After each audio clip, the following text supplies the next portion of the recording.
Guys, इससे पहले कि मैं इस बात की एक्सप्लेनेशन शुरू करूं, आप लोग जरा ध्यान से जूनगी का नया वाला हुलिया देखिए।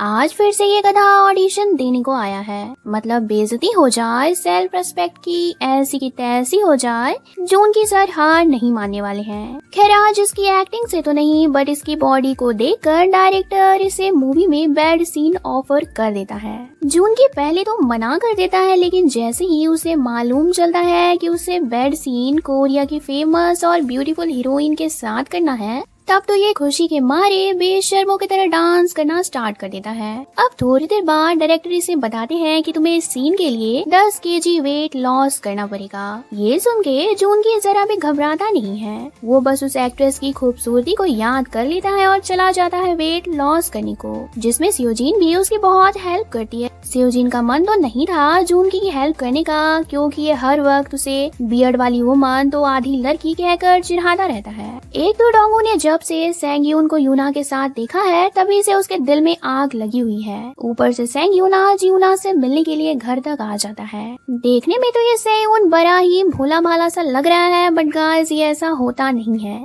ये बार बार यूना को चीप तरीके से टच करेगी तो कभी उसके पास जाने की कोशिशें करने लगता है। सीधी सादी यूना ये सब नोटिस नहीं कर रही होती है, उसे तो हर बात में ही बस पॉजिटिवनेस दिखती है। पर ये सारी चीजें डोंगू देख लेता है और वो घर में सबको बोलता भी है कि सेंगयून सही नहीं है, इसके इरादे गलत हैं। बट कोई भी डोंगू की बात पे बिलीव नहीं कर रहा होता है। वैसे भी बिलीव समझदार लोगों की बातों पे किया जाता है, जोकरों की बातों पे तो सिर्फ हंसा जाता है। इसके बाद सेंगयून वॉशरूम जाने के बहाने से यूना के रूम में जाकर उसकी चीजों को स्मेल कर रहा होता है। मतलब ये पिवर्ट है जिसके अंदर बस लस्ट भरा पड़ा है। एन मौके पे डोंगू इसे ऐसे करते हुए पकड़ लेता है, लेकिन ये लस्टी एक बार फिर से इन्हें झूठ कह के बच जाता है। ये कहता है कि मैं यूना को एक ड्रेस गिफ्ट करना चाहता हूँ। ड्रेस के लिए मुझे उसकी साइज जाननी थी और उसे पूछना मुझे सही नहीं लगा, इसलिए मैं यहाँ उसका साइज पता करने को आया हूँ। इसकी इन चिकनी चुपड़ी बातों में सब लोग आ जाते हैं, मगर डोंगू को इस पे अभी भी ट्रस्ट नहीं हो रहा होता है और गलती से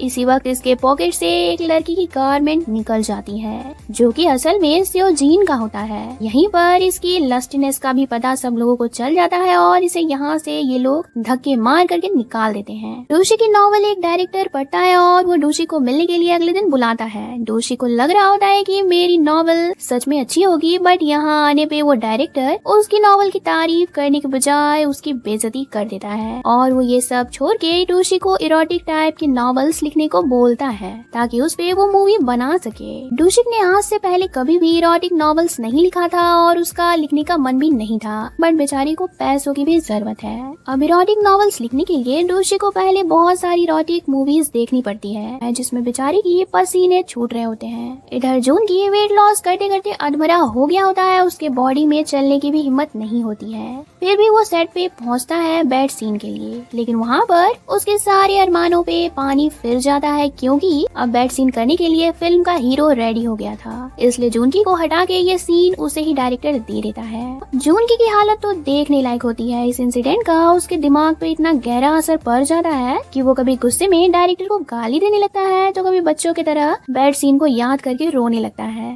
एक तो ऐसे ही लोगों के लाइफ की कंडीशन बुरी चल रही होती है और अगले ही दिन नई मुसीबत इनके घर में आ जाती है। दरअसल इन गधों ने गेस्ट हाउस का रेंट बहुत दिनों से पे नहीं किया था और उसकी ओनर आज रेंट लेने के लिए आ गई है और वो आते ही इनके घर को सीज भी कर देती है। ये लोग भी रेंट पे करने के लिए कुछ और टाइम मांग रहे होते हैं, बट इसी मोमेंट पे जूनगी के शातिर दिमाग में फिर से खुराफाती आ जाती है और वो सोल को डोंगू का बेबी बता देता है। वो कहता है कि सोल की मॉम को कैंसर हो गया है और वो जल्द ही मरने वाली है। हम लोगों के पास सोल को खिलाने के लिए यहाँ तक कि उसके डायपर्स के लिए भी पैसे नहीं रहते हैं। ये सब सुनकर तो ओनर इमोशनल हो जाती है और वो इनकी बातों पे बिलीव कर लेती है, लेकिन मामला यहाँ पर ही खत्म नहीं होता है। ये ओनर यूना की कैंसर वाली बात से इतना दुखी हो गई होती है, इसे यूना को देखकर उसके लिए इतना बुरा लगने लगता है कि ये डिसाइड करती है कि ये यूना को इस दुनिया से खुशी खुशी विदा करेगी और बस यही सोच करके ये डोंगू एंड उसकी वेडिंग करवाने का फैसला भी ले लेती है। सब लोग अब सोच में होते हैं कि यार अगर हमने सच बता दिया तो फिर हमें ये गेस्ट हाउस छोड़ करके जाना पड़ेगा, एंड अगर हमने झूठ को कंटिन्यू रखा तो डोंगू एंड यूना को शादी करनी पड़ेगी। डोंगू तो शादी को रोकने के लिए सारी रियलिटी ओनर को बताने का डिसाइड करता है,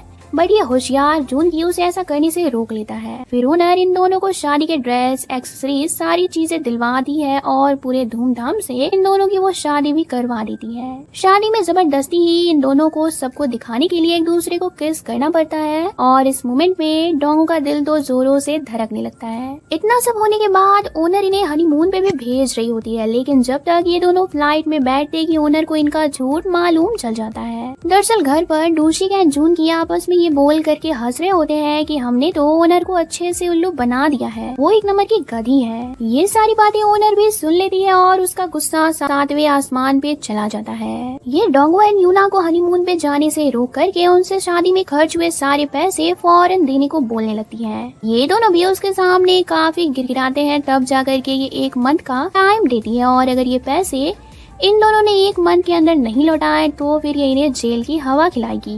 तो बस इसी सीन के साथ ये पार्ट भी खत्म हुई। मिलते हैं नेक्स्ट पार्ट में। Thanks for watching.